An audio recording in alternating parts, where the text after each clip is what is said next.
Hello students, Kumar study circle में आप सबका स्वागत है। वैसे तो आप लोग सब जानते हैं कि आबकारी जो आरक्षक की बहुत दिन से चल रहा था, निकला है, सबको मालूम है निकल गया है। लेकिन बहुत लोगों को अभी भी ये पता नहीं है उसका नाप कितना है, उसका सिलेबस क्या है, कब परीक्षा होने वाला है, कब फॉर्म भराने वाला है। तो कल ही की बात है कि बता दिया गया है कि फॉर्म आपको क्या कब भराना है। तो इस वीडियो में आपको बताने वाला हूं कि इसमें वास्तव में उसका शारीरिक ऊंचाई कितनी होनी चाहिए, क्या क्राइटेरिया रखा गया, कितना आपको पास होना चाहिए, माने कितना आपकी क्वालिफिकेशन होना चाहिए, प्लस आपको क्या क्या पढ़ना है। ये सारी बातें आज हम लोग इसमें डिस्कस करने वाले हैं। तो अब आ चुका है आबकारी आरक्षक का। मैं यहाँ बता देना चाहता हूँ, मेन पॉइंट को हम लोग यहाँ पर हाईलाइट करेंगे कि ऑनलाइन फॉर्म जो भराया जा रहा है 4 तारीख से भराया जाने लगा। 4 जून से, मैंने कल से भरा, बुधवार से भराया जाने लगा। ये आपका 27 जून तक 5 बजे तक भराया जाएगा। 28/6/2025 तक आप से 30/6/2025 तक 5 बजे तक आप स्थिति सुधार कर सकते हैं। परीक्षा की तिथि भी घोषित कर देगा, ज्यादा समय नहीं है।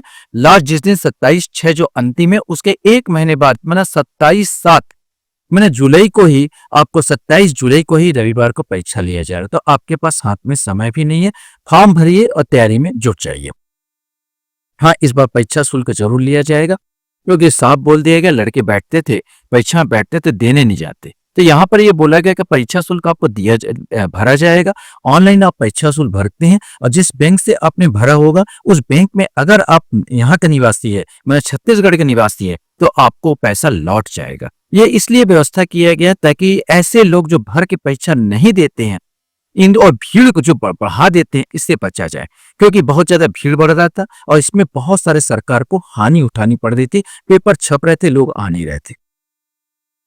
तो चलिए देर न करते हुए एक एक चीज को हम लोग यहाँ पर देखने की कोशिश करते हैं कि वास्तव में क्या है। पद तो आपको मालूम है कि 200 पद है, और एक चीज और ऊपर नीचे भी हो सकता है। ये पद जो 200 पद यहाँ पर है, इसकी संभावना है कि ऊपर नीचे भी हो सकता है, जिसमें अनारक्षित 84 पद है, अनुसूचित जाति 24 है, अनुसूचित जनजाति के लिए 64 पद है, और अन्य पिछड़ा वर्ग के लिए 28 पद है। अब इसके अंतर्गत अन्य पिछड़ा वर्ग की जो महिला है उनके लिए 25 पद है, और अनुसूचित जनजाति महिला के लिए 7 है, अनुसूचित जनजाति के लिए 19, अनुसूचित जाति के लिए 7, अनुसूचित जनजाति के लिए 19 है, अन्य पिछड़ा वर्ग गैर क्रीमी लेयर के लिए 8 है। इस प्रकार आप देख सकते हैं अलग अलग वर्गों में बांट दिया गया है। तो हमको पूरा देखना, टोटल कितने 200, हमको ये इंपॉर्टेंट कि 200 पद इस पे निकाली जा रही है। अब अपने सामने आता है पात्रता क्या रखा गया है। तो पात्रता यहाँ पर लिखा गया, देखिए सिंपल सा है कि भाई न्यूनतम शैक्षणिक अर्हता 10+2, अर्थात आपको 12वीं पास होना चाहिए। 12वीं पास अगर आप हैं तो आप भर सकते हैं, 10 दोबारा अपने 12वीं पास होना चाहिए। शारीरिक अर्हताएं भी आप देख लेते हैं। जो कर्मचारी है, पुरुष जो है, उनके लिए 167.5 सेंटीमीटर होना चाहिए ऊंचाई, और अनुसूचित जनजाति अभ्यर्थियों के लिए 165। अब यहाँ पर ध्यान देने योग्य बात है, केवल छूट मिल रहा है अनुसूचित जनजातियों को। जो अनुसूचित जनजाति है उनको ही 165 सेंटीमीटर चलेगा, लेकिन बाकी सब, चाहे ओबीसी हो, चाहे जनरल हो, चाहे एससी हो, सब कैटेगरी के लिए 167.5 सेंटीमीटर आपकी होनी चाहिए। अगर आप महिला तो 152। हाँ, महिला में ये नहीं कहा गया कि अनुसूचित जाति, सब महिलाओं के लिए समान है। 152.4 सेंटीमीटर आपकी ऊंचाई होनी चाहिए। यहाँ पर अनुसूचित जाति जनजाति ऐसा नहीं, सबके लिए सामान्य बताया गया। सीना फुलाने पर जो पुरुष वर्ग के लिए, ध्यान रखें केवल पुरुष वर्ग के लिए 81 सेंटीमीटर, कम से कम 81 होनी चाहिए, अधिक हो तो कोई प्रॉब्लम नहीं। और 81 सामान्य स्थिति में, और फुलाने पर 5 सेंटीमीटर फूलना ही चाहिए, मतलब 86 होना चाहिए। अर्थात अगर मान लीजिए आपका 90 है तो आपका 95 फूलना चाहिए, मतलब 5 सेंटीमीटर, सॉरी 96 फूलना चाहिए, 5 सेंटीमीटर आपका ज्यादा फूलना चाहिए। यहाँ पर 90 है तो 95, मुझसे गलती हो रहा, मैं 5 सेंटीमीटर ज्यादा, 90 है तो 95 आपका फूलना चाहिए। मतलब ये कहा गया 5 कितने भी हो, आप 81 से कम नहीं होना चाहिए, और जब फुलाएंगे सीना तो आपका 5 फूलना चाहिए। इसके बाद आयु सीमा की बात कर लिया जाए, तो आयु सीमा में जो यहाँ पर देखने वाली बात है कि 1 जनवरी 2025 से आयु सीमा गणना की जाएगी। 18 वर्ष से कम नहीं होनी चाहिए और 30 वर्ष से अधिक नहीं होनी चाहिए। लेकिन अगर अभ्यर्थी छत्तीसगढ़ राज्य का है तो 35 वर्ष, अधिकतम आयु में जो छूट दी गई है 35 वर्ष, ये जनरल वर्गों के लिए। अगर आप ओबीसी संबंधित है, एससी संबंधित है, एसटी संबंधित है, उसमें 5 साल की शिथिलता दिया जा रहा है। माने यदि अभ्यर्थी अनुसूचित जाति, अनुसूचित जनजाति, अन्य पिछड़ा वर्ग, गैर क्रीमी लेयर का हो तो उच्चतम आयु सीमा में अधिकतम 5 वर्ष तक शिथिलीकरण होगा, अर्थात वो 40 साल तक दे सकता। आरक्षित वर्ग है तो 40 तक, ऐसा मोटा मोटा समझ लीजिए। आरक्षित वर्ग के हैं अगर छत्तीसगढ़ के निवासी तो 40 साल तक, अनारक्षित वर्ग के हैं तो 35 साल तक, दूसरे स्टेट के हैं तो 30 साल तक। ये आपका क्राइटेरिया मान लीजिए। इसके अलावा भी अगर महिला है तो ये मान के चलिए 35 साल और 10 साल तक छूट मिल रहा महिलाओं लोगों को, मतलब 45 साल तक दे सकते हैं महिला वर्ग के लोग। माने किसी भी हालत में 45 से ज्यादा छूट नहीं दिया जाएगा। साफ लेकर 10 वर्ष तक शिथिलीकरण किया गया अगर वो महिला है। महिलाओं की नियुक्ति के लिए विशेष उपबंध नियम 1997 के उपबंध के अनुसार महिला अभ्यर्थियों के लिए उच्चतर आयु सीमा अधिकतम 10 वर्ष का शिथिलीकरण किया गया है। और बाकी अगर आप सरकारी कर्मचारी हैं तो 38 वर्ष तक दे रहा है, यहाँ पर 35 न होकर 38 तक दे रहे हैं। और ऐसे करके मान के चलिए किसी भी दृष्टिकोण से आप यहाँ पर देख सकते हैं कि 45 साल से ज्यादा छूट नहीं दिया जाएगा, ये मान के चलिए। तो ये हो गया आयु के संबंध में वार्तालाप कर लिए। आयु के संबंध के बाद हम लोग अगर चलते हैं भूतपूर्व सैनिक का तो उनके लिए अलग होगा। सब कुछ आपका जिस कैटेगरी में आते हैं उस कैटेगरी के अनुसार आप इसमें देख सकते हैं। वैसे बार बार बता दिया, यहाँ पर दे दिया किसी भी कंडीशन में जितना भी छूट मिला के 45 साल से अधिक नहीं दिया जाएगा। यहाँ पर साफ यहाँ पर कंडिका में कह दिया गया।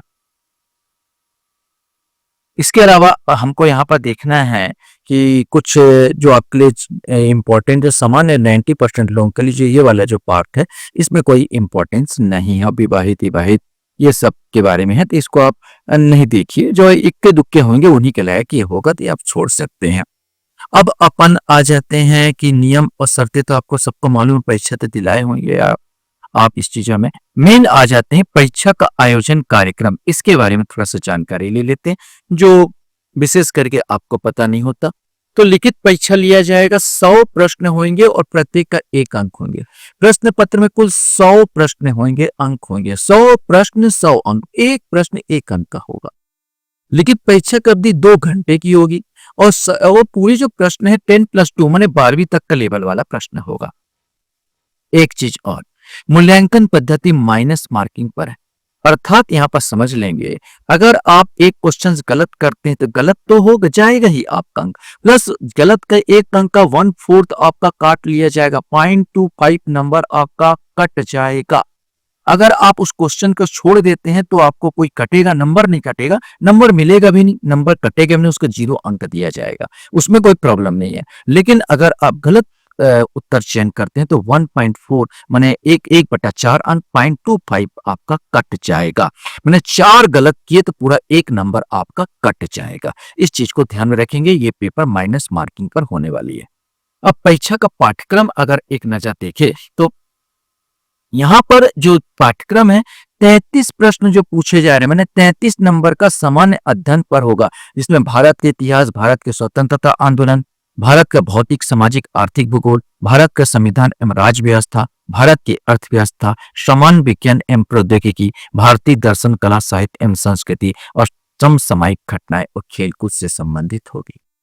33 प्रश्न छत्तीसगढ़ से पूछ रहा है। मैंने तो जीएस में जो 33 पर प्रश्न है ये भारत का पूरा जीएस है, तो 33 प्रश्न पूरा छत्तीसगढ़ का जीएस है, जिसमें छत्तीसगढ़ के इतिहास, स्वतंत्रता आंदोलन, छत्तीसगढ़ के योगदान, छत्तीसगढ़ का भूगोल, जलवायु, भौतिक दशाएं, जनगणना, पुरातत्विक एवं पर्यटन केंद्र, छत्तीसगढ़ कला एवं संस्कृति, छत्तीसगढ़ की जनजातियां, छत्तीसगढ़ की अर्थव्यवस्था, छत्तीसगढ़ का प्रशासनिक ढांचा, स्थानीय शासन, पंचायती राज, छत्तीसगढ़ का समसामयिक घटनाएं, पूरा 66 नंबर ये ज्यादा कवर कर रहा है आपको। इसके अलावा आप प्रारंभिक गणित के केवल 7 क्वेश्चंस आपसे पूछे जाएंगे, 7 नंबर के। अगर आप गणित में कमजोर हैं तो आप छोड़ सकते हैं, वैसे देख के जाना चाहिए। सामान्य हिंदी में 7 अंक के होंगे, 7 क्वेश्चंस पूछे जाएंगे। उसी प्रकार आप देखेंगे छत्तीसगढ़ी से भी आपका 7 अंक का क्वेश्चन पूछे रहे, 7 प्रश्न होंगे। तार्किक माने जो रीजनिंग होगा उसमें 7 क्वेश्चंस होंगे और सामान्य अंग्रेजी के मात्र 6 क्वेश्चंस यहाँ पर दिए जाएंगे। मतलब 66 क्वेश्चंस तो मान के चलिए पूरा उससे ले रहा है। तो बच गए 34 क्वेश्चंस, करीब 34 क्वेश्चंस बाकी का आपको तैयारी करना है।